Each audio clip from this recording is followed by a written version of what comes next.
కూటమి ప్రభుత్వంపై మాజీ మంత్రి కాటసాని రాంభూపాల్ రెడ్డి విమర్శలు గుప్పించారు. రాష్ట్ర ముఖ్యమంత్రిగా ఉన్న చంద్రబాబు నాయుడు సూపర్ 6 హామీలు అమలు చేయలేదని ఎద్దేవా చేశారు.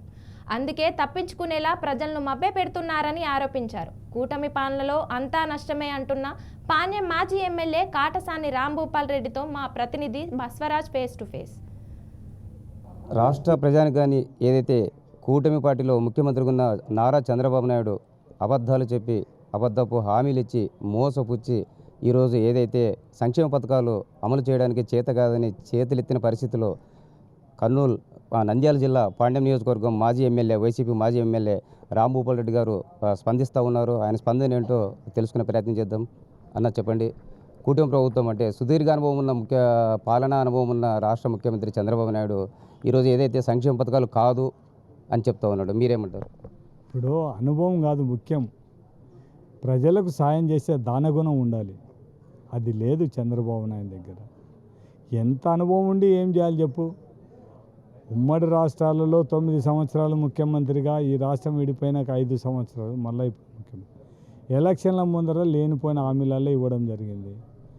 మేము అధికారంలోకి వస్తే సూపర్ 6 పథకాలు చెప్తామని చెప్పి పాపం ఇంకా దాన్ని ఇంకా వీళ్ళు చెప్పిన తడుగానే వాళ్ళ కార్యకర్తల నాయకులు ఇళ్ళ దగ్గరికి పోయి ప్రతి ఒక్కరి దగ్గరికి పోయి మేము ఇప్పుడు ఇచ్చిన మేము పేపర్లు ఇచ్చే హామీలన్నీ మేము నెరవేర్చే బాధ్యత మాది, మీరు అది రాకపోతే మా చొక్కాలు పట్టుకొని అడగండి, మేము ఇవ్వకపోతే అని మొత్తం పాపం వాళ్ళందరూ ఊళ్ళో తిరిగి వాళ్ళ ప్రజలకు అందరికి భరోసా. పర్వాలేదు, జగన్మోహన్ రెడ్డి కూడా ఇచ్చినాడు కాబట్టి వీళ్ళు 3 పార్టీలు బీజేపీ, పవన్ కళ్యాణ్, తెలుగుదేశం వీళ్ళందరూ అయిపోయినారు కాబట్టి ఈడ తెలుగుదేశం డబ్బు లేకపోయినా సెంట్రల్ గవర్నమెంట్ అయినా డబ్బులు ఇస్తుందనే ఉద్దేశంతోనే ఏమైనా నరేంద్ర మోడీ ఏమైనా హెల్ప్ చేస్తాడనే ఉద్దేశంతో ప్రజలకు అందరికీ చెప్తే ప్రజలు నమ్మి ఓట్లు వేయడం జరిగింది.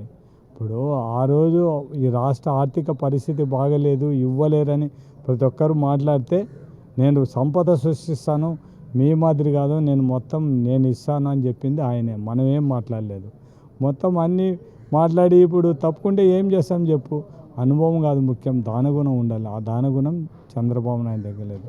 ప్రజలకు సేవ చేయాలా, పేద ప్రజలకు అనేది జగన్మోహన్ రెడ్డి దగ్గర వాళ్ళ కుటుంబం నుంచి ఉంది కాబట్టి ఆనాడు దివంగత నేత రాజశేఖర రెడ్డి అయితే ఈరోజు జగన్మోహన్ రెడ్డి అయితే ప్రజలకు ఇచ్చిన హామీలు ప్రతి ఒక్కరు నెరవేర్చడం జరిగింది.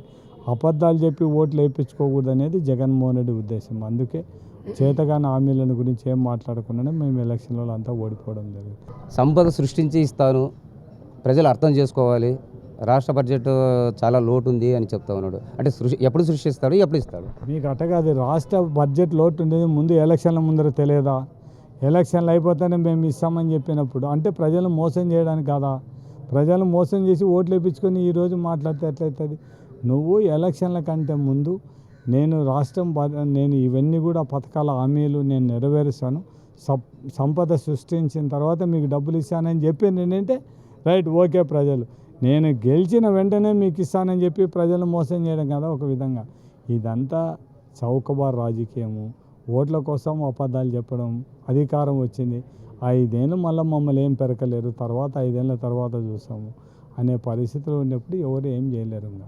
సంక్షేమంపై మాట్లాడుతూ ఇంకో మాట అన్నాడు, అంటే గత ప్రభుత్వం వల్ల వాళ్ళు చేసినట్టు 2 రూపాయలు ఇచ్చి 10 రూపాయలు తినమంటారా అని నేను అన్నాడు. ఏం చేసాం? ఇప్పుడు మా దాంట్లో ఏమైనా బ్రాందీ షాపులు మేము కార్యకర్తలకు తగలబెట్టామా? లేకుంటే బిల్డ్ షాపులు ఏమైనా పెట్టామా? లేకుంటే పర్మిట్ షాపులు లేకుండా మా దాంట్లో పర్మిట్ షాపులు కూడా లేవులే. ఇప్పుడు పర్మిట్ షాపులు లేకుండా రోడ్ల మీదనే మందు దాపేది ఏమైనా మేము పెట్టామా? రోడ్లు మొత్తం కళ్ళు దుకాణాల్లో అమ్ముడు, కళ్ళు కాంపౌండ్ వాళ్ళలో బాటిల్ తీసుకొని తాగేది. ఆ విధంగా బాటిల్స్ పెట్టుకొని రోడ్ల పక్కన తాగే పరిస్థితి సంస్కృతి మేము తీసుకొచ్చినామా? ఇప్పుడు అంటే కార్యకర్తలకు డబ్బులు ఇస్తేనే అట్లా మా కార్యకర్తలకు మా జగన్మోహన్ రెడ్డి ఇచ్చింటే ఈరోజు మా కార్యకర్తలు మా మీద ఏడ్చేవాళ్ళు కాదు, మా మీద బాధపడేవాళ్ళు కాదు. కానీ మాకుండే నాయకులు కార్యకర్తలు నిజాయితీ పరులు కాబట్టి ఉన్నా లేకపోయినా కూడా పార్టీని నమ్ముకొని మన కోసం రెడీగా ఉండే పరిస్థితులు ఉన్నారు. వాళ్ళ మాదిరి ఈ బ్రాందీ షాపుల కోసం ఇప్పుడు ఒకసారి నిజాలు మాట్లాడమని చెప్పండి. ఎక్కడ డబ్బులు తీసుకోవడం లేదు, ఏ దానిలకు డబ్బులు తీసుకోవడం లేదు, మొర్సులకు డబ్బులు తీసుకోవడం లేదా, లేకుంటే ఇంకొకదానికి ఇసుకకు డబ్బులు తీసుకోవడం లేదా? ఎవరినో అంతకుముందు మాట్లాడినట్టు ఇప్పుడు చాలా నీతివంతులు అయిపోయినారే చెప్పండి. మొత్తం ఎవరితో డబ్బులు తీసుకోవడం లేదు, ఊరికే మాట్లాడితే ఎట్లయితుంది? కాటసాని రాంభూపాల్ రెడ్డి గారు చెప్తా ఉన్నారు, అంటే కూటమి వైఫల్యాలు వైసీపీ గెలుపుకి ప్లస్ అవుతాయి ఖచ్చితంగా. అంటే చంద్రబాబు సుదీర్ఘ అనుభవం ఉండి కూడా ఇలా సంక్షేమ పథకాలు అమలు చేయడం చేత కాదని చేతులెత్తడం చాలా మోసకరమని చెప్తా ఉన్నారు. కెమెరా పర్సన్ బాబితో బసవరాజ్, బీఆర్కే న్యూస్, కర్నూలు జిల్లా.